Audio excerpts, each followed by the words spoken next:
Let's talk about something that you're not going to see in a tourist brochure.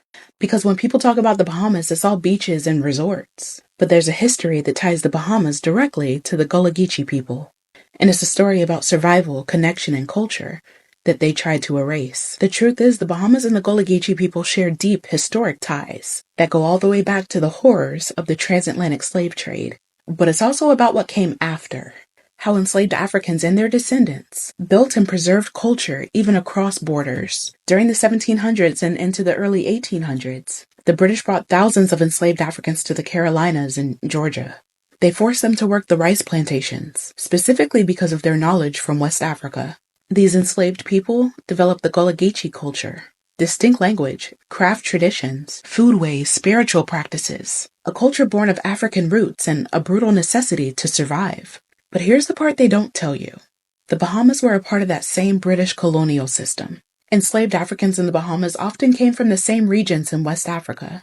They carried similar languages, farming knowledge, and spiritual practices. This is why you see that striking cultural overlap between Gullah Geechee communities in the U.S. and Black Bahamian traditions. So after the American Revolution, white loyalists fled the newly formed U.S., and they brought enslaved Black people with them, including the Gullah Geechee people from the Carolinas and Georgia. They resettled these people in places like Abaco, Exuma, Eleuthera, and Nassau. And the result? Enslaved people in the Bahamas literally included the Gullah Geechee ancestors. Their cultural practices, stories, and foodways crossed the water with them.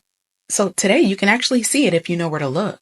Basket weaving styles, storytelling traditions, seafood dishes with rice and okra, spiritual traditions blending Christianity with African elements. These aren't coincidences.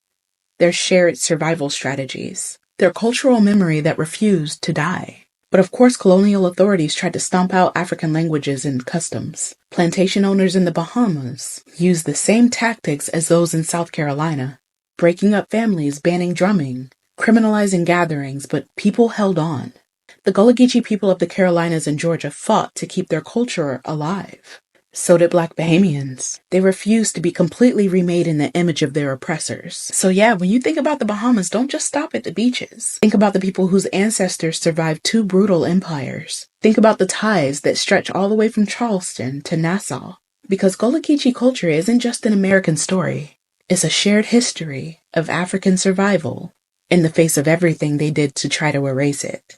And it's still here, still speaking, if you're willing to listen.